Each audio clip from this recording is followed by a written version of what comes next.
أليسا وحيد، عضو مجلس إدارة مؤسسة نهضة العلماء إندونيسيا. الدكتورة كونول، الأكاديمية الأذربيجانية الوطنية للعلوم أذربيجان. والبروفيسور أفتاب كمال باشا، جامعة جواهر لال نهرو الهند.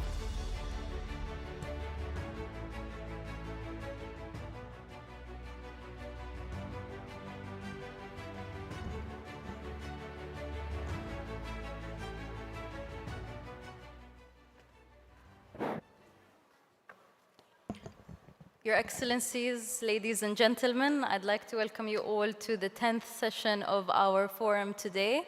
Allow me to introduce myself. My name is Dubai Bilhol. I'm the founder of Tafkir Institute, which is an interdisciplinary think tank based here in the UAE, and I'm delighted to be chairing this panel of esteemed speakers today to discuss the role of women think tankers and the role of women in political policy research and advice. Broadly speaking, this session we will be able to hear firsthand from expertise of different contexts and different continents, and we'll also be able to have a very honest debate and discussion on I would say the future of policy research, strategy development, as well as high-level political recommendations that may be applicable to both regional and global settings. So allow me to first introduce the panel. We have with us Mr. Huan Shou. He's the Executive Vice President of the Asia Pacific Exchange and Cooperation in China. Ms. Alisa Wahid, the board member of the Nahdatul Ulama in Indonesia, and Dr. Konul Bonizadeh from Azerbaijan's Academy of the Sciences, and last but definitely not least, Professor Aftab Kamal Basha from the Jawahir Lal Nehru University. So we will be starting the session with a few opening remarks, and I'll give it over to Mr. Huan for his intervention. Go ahead, please.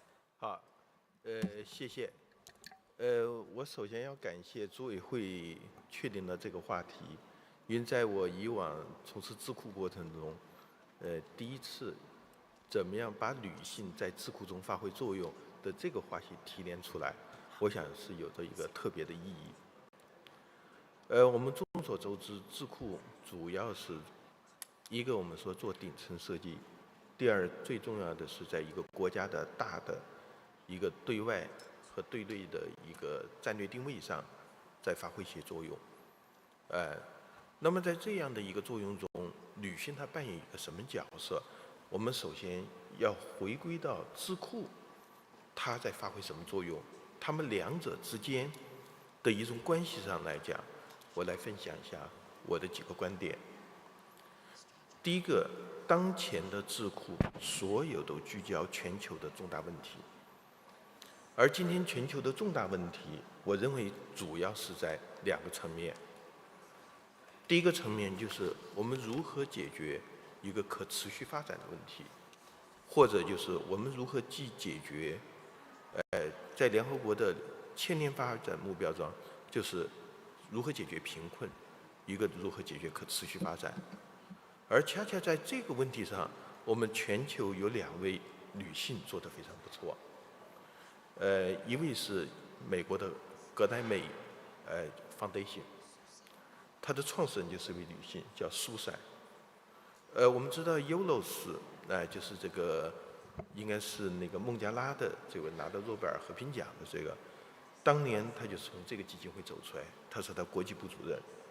那时候我曾经给他做过一些方面的一些工作。第二个呢，就是我们讲的可持续发展。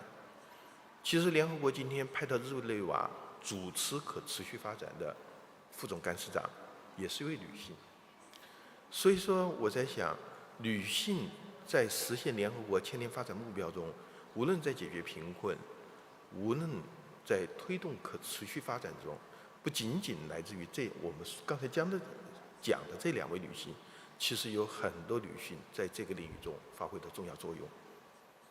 那么第二个问题，就全球的第2个议题，就是战争与和平的问题。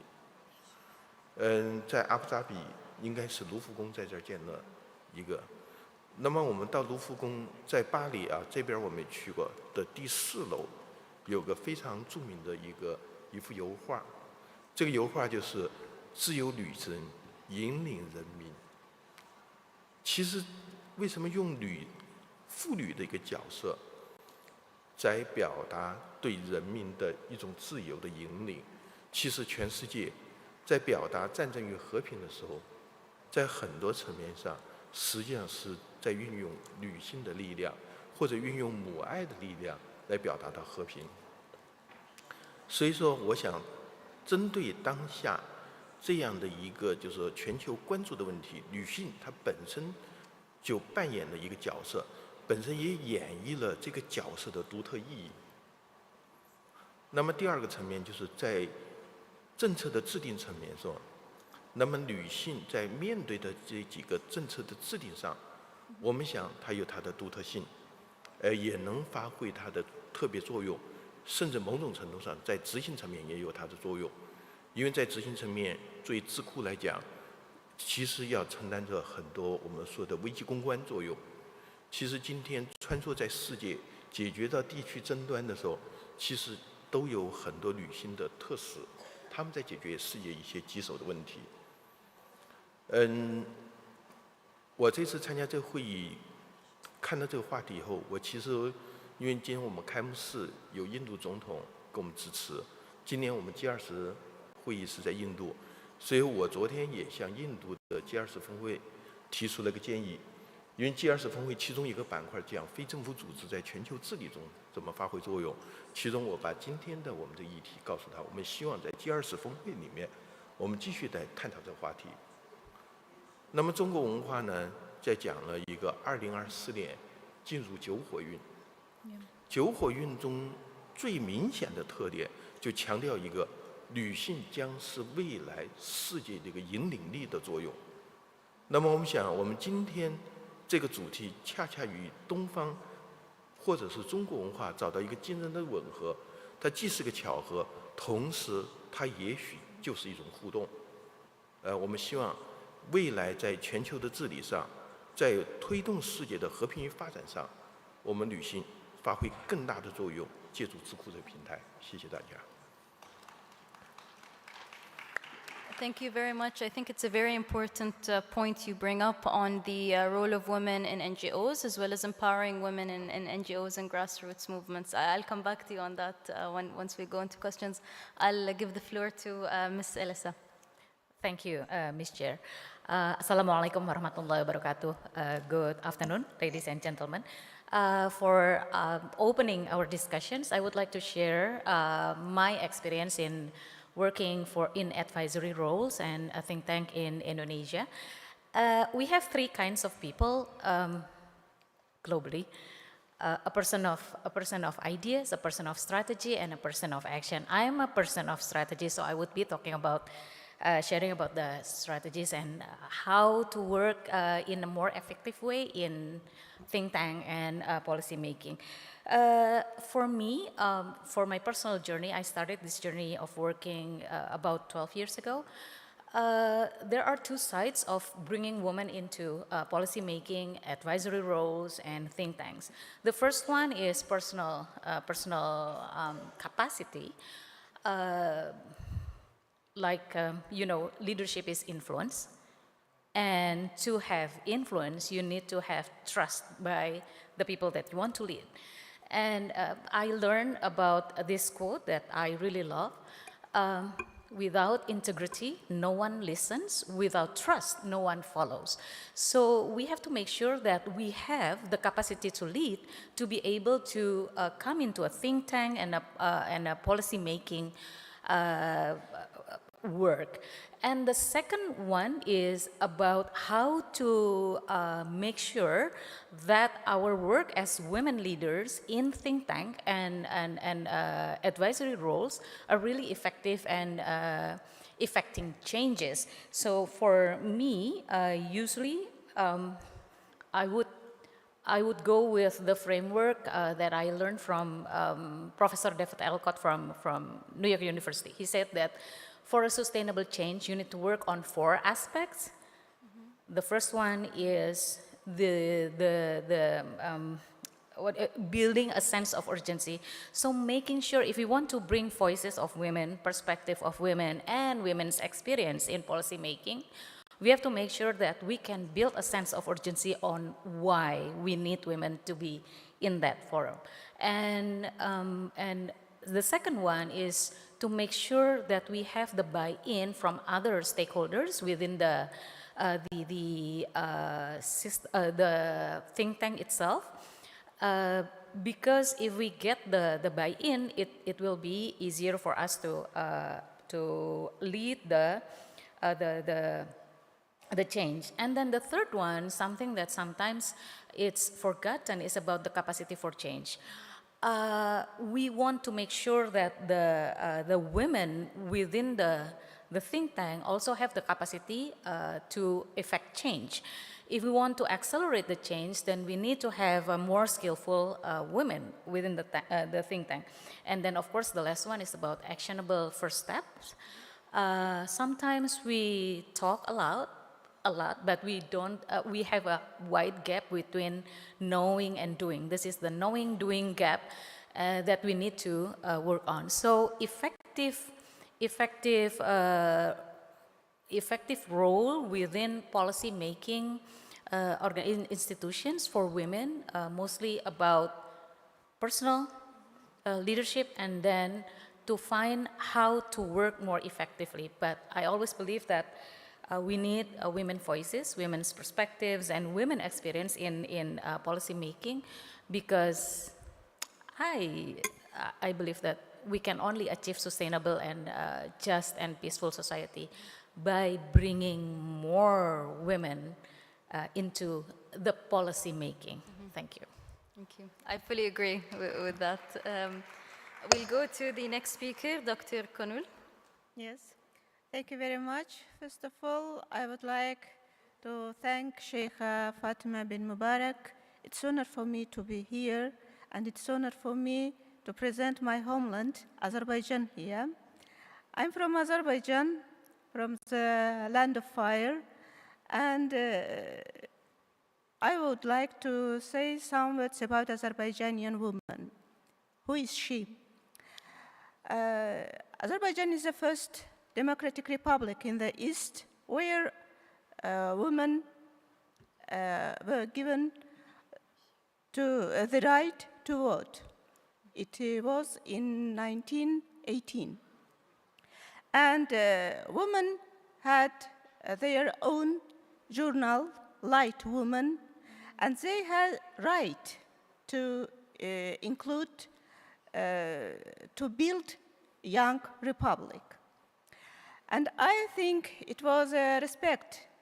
It was a traditional respect to Azerbaijani women. Our national flag, tricolor flag, has 3 colors. First is the blue. It means Turkic heritage. Azerbaijani woman is fighter. And if we look at history, we can see that Azerbaijani woman was always along his brother, his husband, his son, and fighter for her homeland, for peace. And it's same today. Today, Azerbaijani woman is fighter again. And we can see it in our old books, masterpieces, and today. The second color in our flag is red. It means that Azerbaijan is progressive, and Azerbaijan woman is progressive too. Today, Azerbaijani woman is poet, leader, politician, fighter, philosopher, and she can be a soft power too. We can see it in the image of modern Azerbaijani woman in our first lady, Mehriban Aliyeva. the founder of the president of the foundation, Haydar Aliyev. And I would like to say that from the 2004 years, this foundation has so many practice in the life of every citizen in Azerbaijan. And the third color in our flag is green. It's the color of Islam. Azerbaijani woman is Muslim, and she is a keeper of her family and her society. And she is a true servant of Allah. And I would like to say somewhat about the Nabat Khanım Ashurbayli, who built the big mosque in Baku, Tezepir Mosque. And she built it, she financed the building of this mosque. So we have a tradition, and Azerbaijani woman embraces all these three traditional lines. Thank you. Thank you very much. We'll go to Professor Aftab. Thank you, Chair. It's an honor to be here the Global Summit of Women. But when the organizers approached me to speak in one of the sessions, I thought they have dialed the wrong number. I was not very sure. I said, please double check. Then they insisted, and they said, perhaps they had done some ground research work, and somehow they discovered that I have been supervising and guiding students for over 4 decades. And the statistics they reeled out from my MPhil and PhD students turned out to be female students. It was a pleasant surprise to me also to be reminded. Perhaps that's one reason why I'm here to speak in the Summit of Women. I have been associated with teaching this region, what we call West Asia and North Africa, including Iran, Turkey, and Israel, and all the Arab countries for over 50 years. And on this region, history and international relations, I have taught in American universities, in Arab universities, and of course my home university, Jawaharlal Nehru University, and being director of the Gulf Studies program, which focuses on the 6 GCC countries plus Iran, Iraq, and Yemen. And this is the only area studies program which we have. And I have supervised work on a variety of issues. But my main focus has been the role of women in this region, starting from the pre-Islamic period, then the Fatimid, the Ayyubis, Umayyad, the Abbasid, the Mughal, Ottoman, and Safavid dynasties, how behind the rulers, the women have played an important role in shaping the polities, establishment of educational institutions from Morocco to Iran, from Turkey to Sudan, what role women have played in the field of education, in the field of universities, in the field of think tanks, or establishment of libraries, which are still existing in many of the places in this region.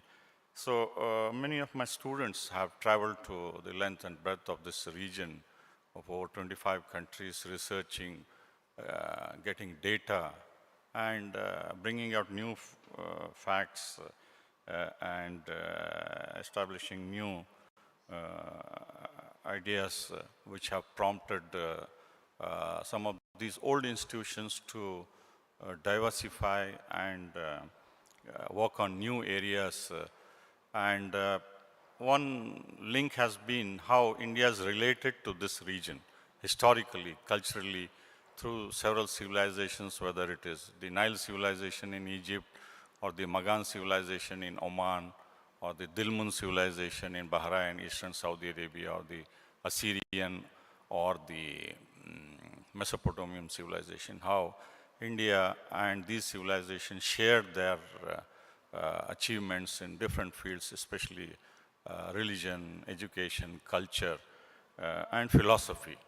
So some of these topics, both Indian and students from this region and from Europe and other parts of the world, they have researched and brought out new areas which were hitherto unknown to many people in this region, including in India and beyond the world. So some of these things probably have attracted the attention of organizers, and that's where I'm here. Thank you. Thank you very much, Professor.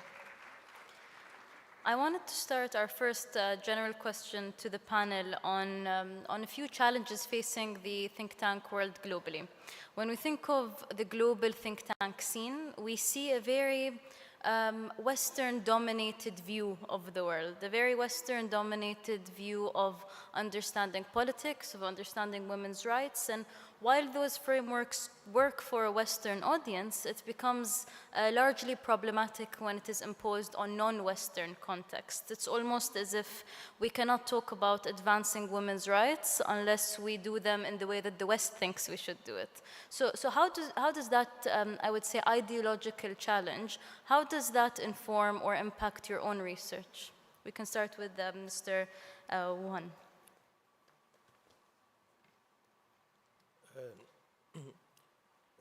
中国有一位领导人啊，叫毛泽东，曾经说过一句话，叫“妇女能顶半边天”。中国的女性，其实她在无论是政治、经济、社会、文化中发挥这个作用还是比较强的。我们像比如说，当年我们有一个副总理叫吴仪，其实我们在智库领域也有很多女性。 但是东方的这个女性的发挥的作用呢，它更多的是从东方的一个角度，除了一个政治结构之外，它比较强调叫阴阳。刚才其实我在听他们几位演讲的时候，我在想，就作为智库这个平台，为什么女性要发挥作用？如果说从东方的文化来讲，属性来讲，智库是一个比较阳刚性属性，它要达到一个均衡，其实女性的作用 就是变为尤为重要。其实中国在追求女性的社会价值和地位的时候，我们自己也是走了一个曲折的道路，大概100年。我还记得我的那个时候，我们受的最深的一本书，叫西蒙波娃写的《女性》，啊，她的第二性女人，啊，所以实际上中国的妇女也是在过去100年中。 是从西方的妇女女权主义，包括西方的女性的解放运动中，在寻求自身的定位。但是我们也在发现，近10年来，中国的妇女更多的从自身的文化价值中寻找自己，无论是在自己的社会定位、国家定位和未来的承担的世界责任方面，将要发生什么作用。所以我想。 你刚才提的这个议题是非常有意义的，我想可能作为东方、亚洲还是其他的非来自于西方世界的女性，我们怎么去思考？我们如何建立我们女性的价值体系？我们如何把我们自身的文化中结合起来，来定位我们的社会角色？谢谢。Thank you very much. We'll go to Ms. Elisa. Yeah. So. About the westernized way of seeing the world, I think the world is evolving right now. Like we know the SDGs motto is leave no one behind. That includes the perspective and the way we see things. So this is a time for inclusion. This is a time for diversity and equality. So we can reconstruct, we can redefine, we can recreate the way we see the world and the civilizations that we are having right now. But for me, we need to focus on the principles, not get trapped by framework of this is coming from the West or this is coming from the East. If it is based on principles of common goods, then we can keep it. In my organization, in Nahdlatul Ulama, we have a saying that that guide us. It goes like al-muhafadhu ala qadimi soli wa a'udhu bil jadidil asla. To keep old tradition that is still good and benefiting us, but also not be afraid of modernization, of progress, if that progress give us a better option, better world. So making sure that we stay on principles. Sometimes I see, like, for example, when we talk about the women movement, some parts of, even in my community, I mean in the Muslim community in Indonesia, we will face resistance like it's coming from the West. It doesn't really matter where it comes, but what matters is whether it's based on principles. It's based on good values. If it is, then we can continue to work on that with the local wisdoms that we have from our own societies. 100%. Look at you. First of all, I would want to say that in Arabic, East and West is a shark and garb. So East is a place where the ideas burn. And the garb, the West, is where they continue. And what can they do with this idea we see today? Today, humanity is in crisis, mental and moral crisis.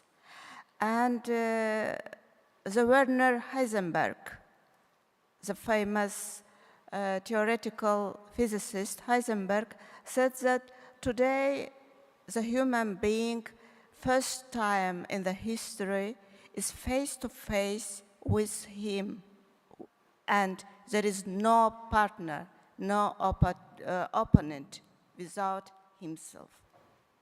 It means, and he said that we create this nature, and today we are face to face with this nature. So everybody first need to create his nature, and woman is half of this humanity who creates this nature. And another Western historic, Richard Tarnas, he called this crisis as a masculine crisis.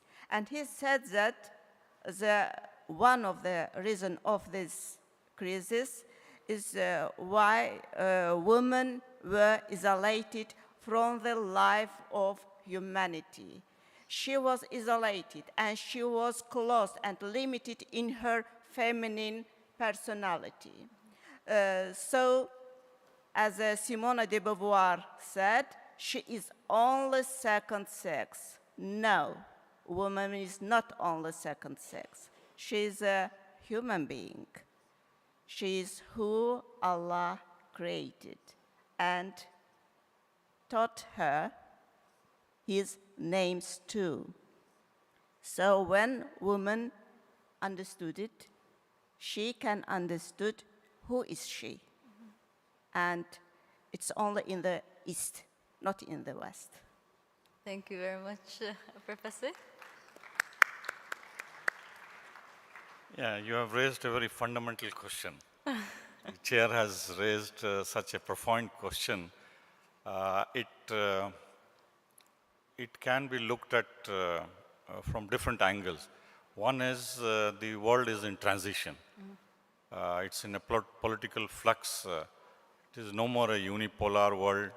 We are inching towards multipolar world.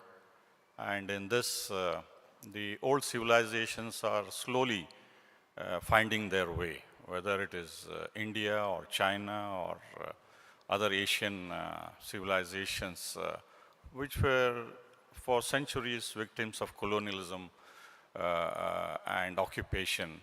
So the old civilizations are rediscovering their old heritage, their contribution, their achievements, and in that way, the thinking process also is emerging from these societies which are contributing to whether it is a new century of Asia or the new power centers which have emerged from China to Korea to Japan, India, and Indonesia and beyond in the Asian continent. I teach political systems in this region. And when I was a student, I was told that the developing countries' political systems should have all the structures which the Western political systems have. But soon I realized whether it is Saudi Arabia or Oman or any other country were functioning political systems, where they had almost all, but they had a different take, whether it is democracy or existence of monarchy or various other structures. It is possible that they can have their own majlis system, for example, which is quite popular and working well in some of these Gulf countries, or the international law. The perspective from Asia, from India, from Algeria, or from Iran, or Turkey, or some of the Southeast Asian countries. There are very renowned international scholars who have specialized in different aspects of international law. And that looks at the Asian narrative, not necessarily the Western narrative. So in that way, the new think tanks which have emerged in many of the Asian countries or even African countries or Latin American countries, they are looking, the scholars from these think tanks, from these universities and other research centers, they are looking at social problems, political problems, cultural problems, gender issues, climate change, sustainable development, all of these things, how they can be very different, because the type of development which Europe and America and the Western countries have adopted is simply not sustainable, given the limited resources we have and the damage these type of developmental practices have landed us in severe climate problems affecting the developing countries, the countries in the South. So a new narrative, new attempt to reinterpret the ways and means of development is emerging from these countries. So in that way, I think in the future, there will be many more studies, policy studies, which emerge from these countries, which will increasingly adopt a different type of development process, which will be more useful and more practicable and sustainable in these countries. For example, even on the issue of, social issue like family. In the Asian or Oriental context, it is the family values, stability, respect for parents, elderly people, teachers. These are fundamental. And in the Western societies, you have a different narrative, where the breakdown of the family is common. I have taught in many Western universities, the kind of student-teacher relationship is very different from what you find in India, for example, or in other Asian countries, where the knowledge imparted by the teachers and other gurus is valued immensely, and the respect teachers command is very different. So in that way, the social stability, the social values which young children from parents, from their peers, grandmothers and others imbibe is very different from what the Western societies have to offer. So in that way, your question is fundamental in the sense different narrative is emerging in all encompassing political, social, strategic, economic, and climate change and sustainable development In that way, I think it is important for us to focus and encourage these young scholars, particularly women, who are at the center of all-round development, whether it is the child development or economic, cultural, or even political ideas which parents imbibe to their children. These are fundamental in that way. Thank you. Thank you very much.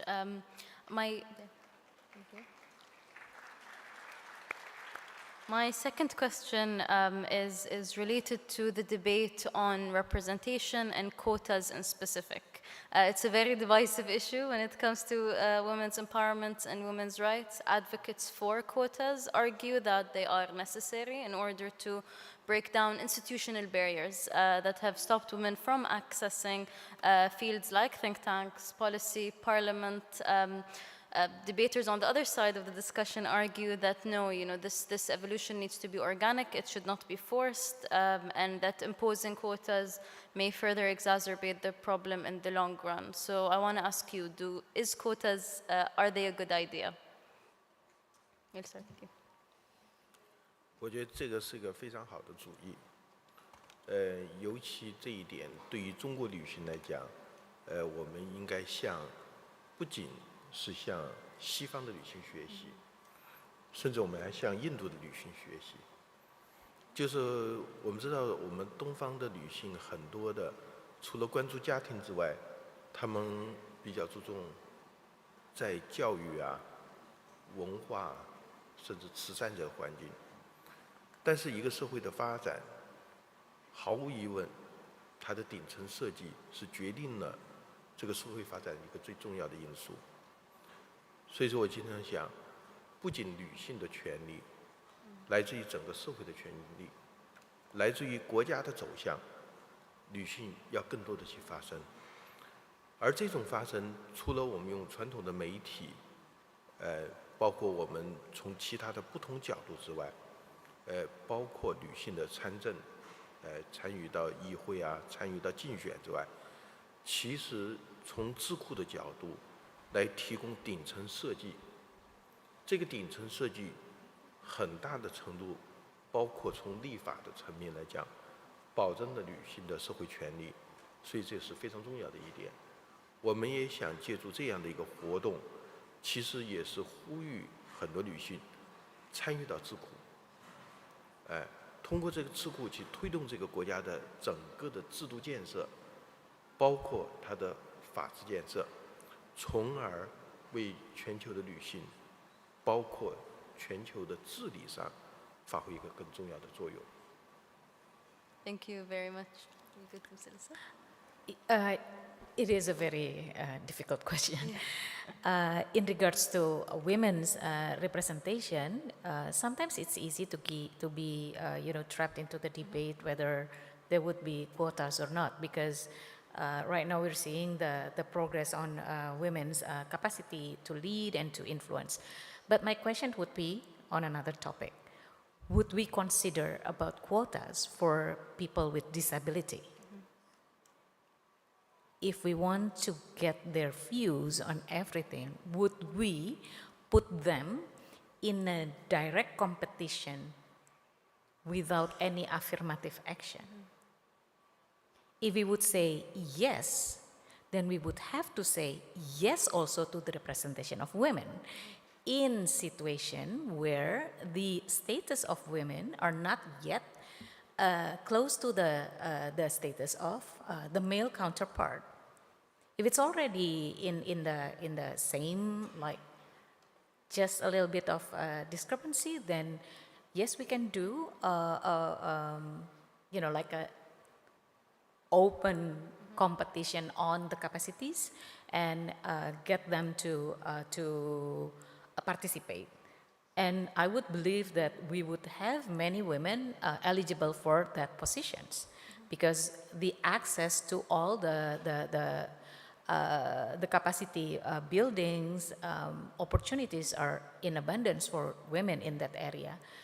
But in other aspects where women's status is not yet equal, then we would have to make sure, like for example, in rural areas where the community is still operating with patriarchal point of views, making decisions about, like for example, in Indonesia we have the what we call the village fund, where the villages get fund from the government to support the development. But we know in villages in Indonesia, we do not have equal opportunity for women yet. So making sure that women are represented in the local local consultation on how to disperse the fund is really important, and it should be affirmative, because if we don't do the affirmative strategy, then there would be no voice of women in that consultation. Thank you. Thank you. Yes, it's really a hard question. So I try to explain or create a view, and you can answer the question yourself. First of all, I want to say that the development of thought has two regularity. First of all, that at the decisive moments of the development of thought, the role and activity of the thinker woman are increasing. Increasing only on this case. Only on this case, humanity can go to the next stage of its development. Otherwise, humanity will go around in circles, and this will lead to depression and passivity. And when I saw so many clever women here, I think that today, or global today, is a decisive moment in the life of humanity. And another regularity in the development of humanity is that the woman is the face and background of the society and his family. No matter what woman, maybe housewife, philosopher, writer, politician, sister or wife, no matter. And the woman knows society from the inner side. And I often hear the question, why so few women philosophers? Yes, it's fact that there are so, women philosophers are in minority. But man has so many time to create his environment, his mini environment. And he has so many time to think about universal truth, about universal harmony.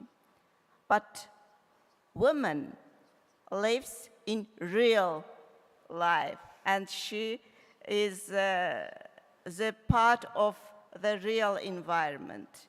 And she has no time to think about universal. Yes, true. But she should touch her child. Touch her child, the national values, the moral, what's the truth, what's the false, and she have to teach her child. And she is the closest and the first environment of his husband, of his child, of everybody. Everybody here, the closest environment of everybody is here is woman. That's why I said that the woman is the face and the background of society. So the woman should to improve herself because how she is light and she is clever, so her environment will be light and wise. Thank you. Thank you very much. Professor? Yeah, this is again an important question. We in India are very proud to have the women hold top positions, whether it is president who addressed the summit yesterday, or the earlier woman president, Mrs. Pratibha Patil, or the prime minister, the first woman prime minister in the world, Mrs. Indira Gandhi, way back in 1966.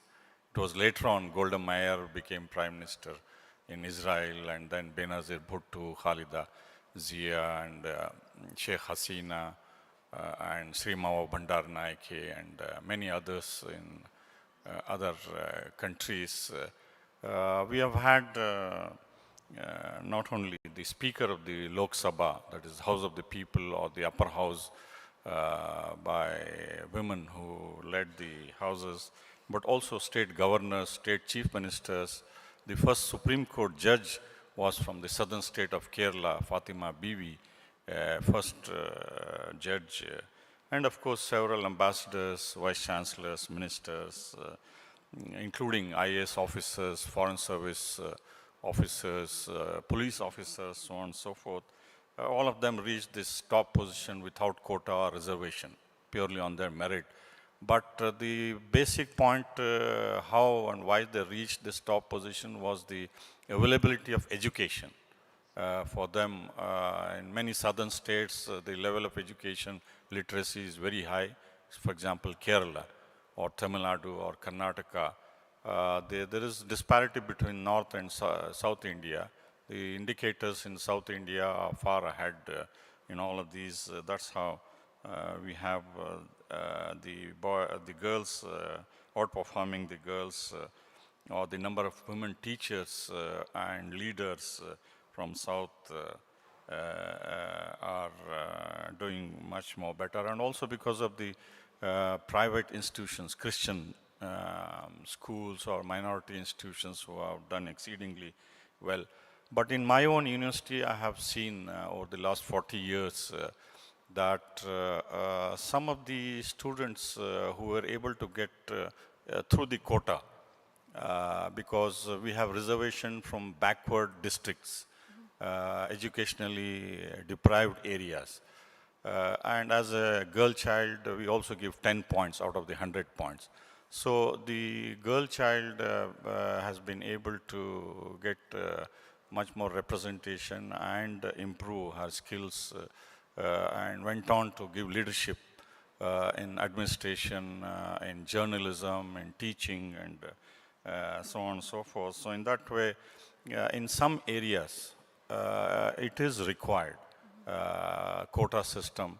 But unfortunately, at the political level, the leaders have not been able to come together. There was a proposal to have 33% of the seats reserved in parliaments and legislature, but for various reasons, the parties have not come together. But in many of the educational institutions, there is quota, which has helped the girl child, and also scholarship schemes. For example, there is one unique scholarship from the central government and state government where if a parent has only girl child, she is given scholarship throughout her studies. So which has helped many families which would otherwise have not acquired education or better job and their critical role in the society. So in some areas, it has to be a well thought out process wherever it is required. For example, as I said, in South India, many of the girls from even backward areas, they perform very well because of the educational institutions, well-established educational institutions. But in some areas, the reservation or quota system is essential to bring them on par with other students. So in that way, it has to be a happy blend of reservation and encouragement in other fields. Thank you. Thank you very much. We have time for one more question, and given this is a research and policy panel, I would like to end on a data-related question. Should research methods incorporate a gendered perspective? Meaning, When we want to study things like the role of women in the workforce, or we want to measure the productivity of female workers versus male workers, there are a lot of factors that we don't put in the study and the research question that may hold women back in comparison to their male counterparts, particularly on issues like family care and familial obligations. So should data have a gendered lens, or would that not be in the benefit of women? Should men ask for more rights on that debate? We can start with Mr. Wang. 好，刚才谈到这个人力资源的问题，在这里呢，我想分享一个中国目前的现状。中国目前受高等教育，如果说在社会文理层面，男性和女性的比例是2:8，20%是男性，80%是女性。中国在硕士，尤其在博士这个层面所受教育是1:90，就是90%都是女性接受了博士和硕士的教育。那么从这个受教育的程度来看呢，中国目前在从事智库研究方面的人力资源这个问题，倒是没有这个问题。但是另外一个问题，主要是产生在，就是说他们是否去选择从事智库这个工作，尤其是否选择从这个角度去来推动妇女的权益和去维护妇女的利益。所以这个呢，又是个观念的问题。所以我们非常希望呢，在这个问题上，尤其面对于中国女性的问题上，打开这个观念，这就是我们的一个非常希望要做的一个工作。谢谢。Thank you very much. Okay, I will answer that by taking one example from the Indonesian journey. Back in 1960s, we have the two largest women organizations within the Muslim organizations. Muslimat from Nahdlatul Ulama, this is the biggest women's organization, Muslim organization, and then Aisyah from Muhammadiyah. Because they operated birth clinics, they still operate birth clinics everywhere around Indonesia. They had this data on the high maternal mortality rate and infant mortality rate.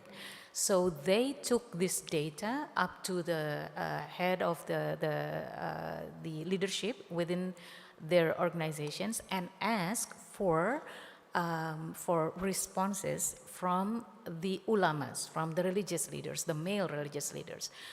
They pushed through until they get response from the male ulamas.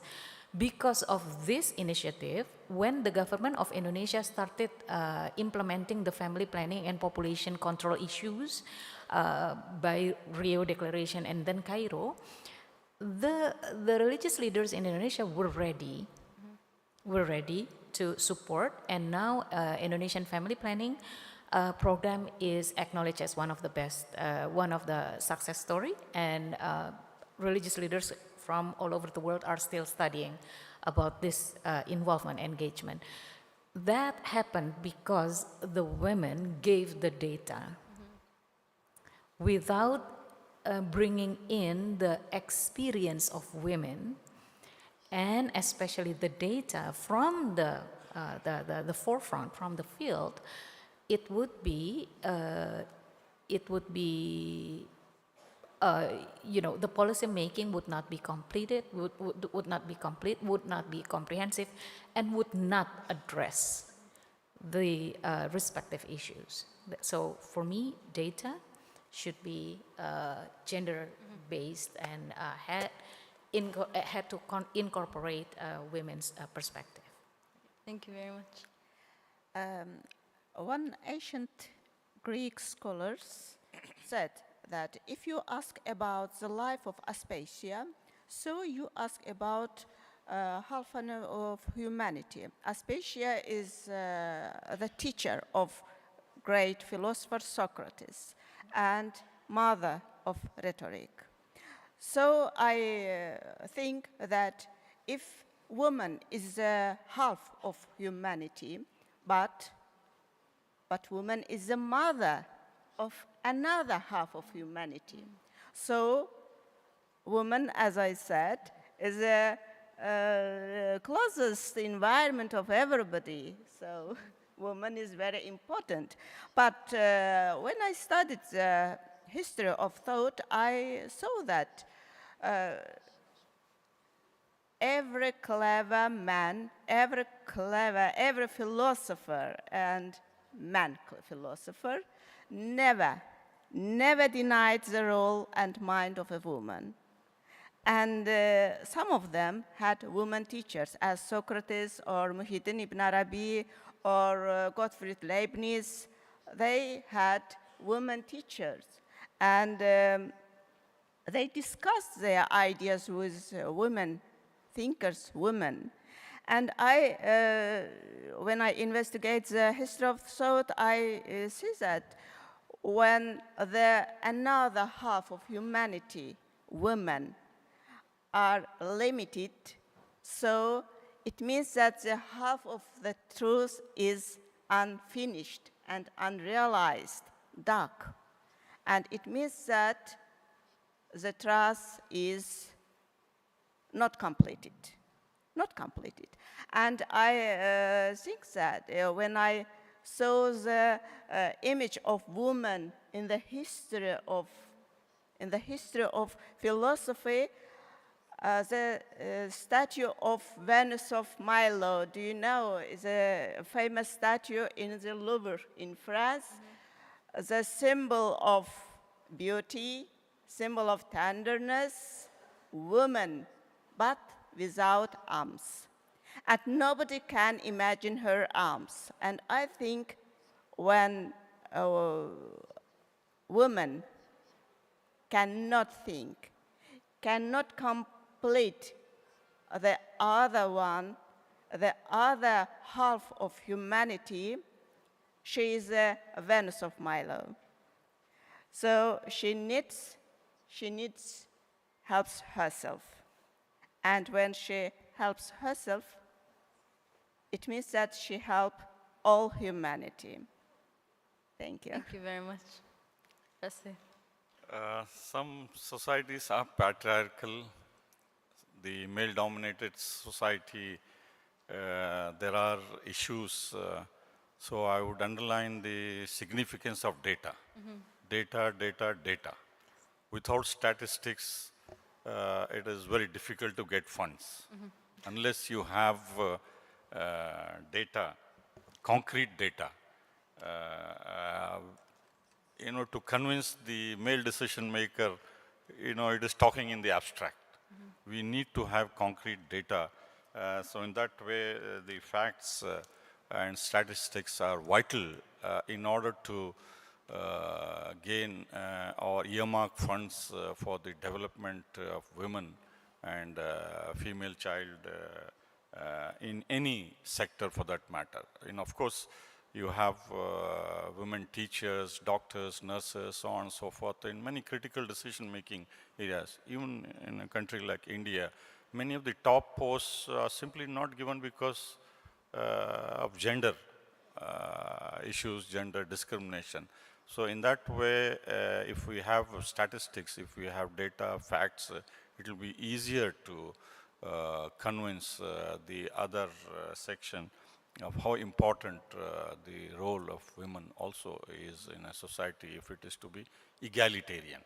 I mean, the equality which one talks about without statistics, it will be meaningless. So I would underline that your point for policy making, data is fundamental. Thank you. Thank you. I just want to follow up on that, Professor. Do you think there's a difference in significance between qualitative and quantitative data when it comes to research related to women? Yes, indeed. You see, once you have the quantity, you can see the quality in which it is lacking. Like I said, the top corporate jobs in India, very few women decision makers are found. Handful of them. Yeah. So in that way, the top jobs in corporate or even in the, I go for the federal interview board which selects top police officers, administrative officers, and foreign service officers. There also there is a problem. So data in terms of how much is the percentage of women gives us a clue as to in which direction our societies are moving in future. So in that way, data is very critical. That's very well noted. I would like to thank our esteemed panelists today for this engaging discussion, and as well as the audience for their kind attention. Thank you very much. Thank you very much. نشكر كل من رئيسة الجلسة دبي بالهول، مؤسس والرئيس التنفيذي لمعهد فكر الإمارات العربية المتحدة. ونشكر المتحدثين الدكتورة ونان تشياو، نائب الرئيس التنفيذي لمؤسسة آسيا باسيفيك للتبادل والتعاون الصين. أليسا وحيد، عضو مجلس إدارة مؤسسة نهضة العلماء بإندونيسيا. الدكتورة كونول، الأكاديمية الأذربيجانية الوطنية للعلوم أذربيجان. وكذلك نشكر البروفيسور أفتاب كمال باشا، جامعة جواهر لال نهرو الهند.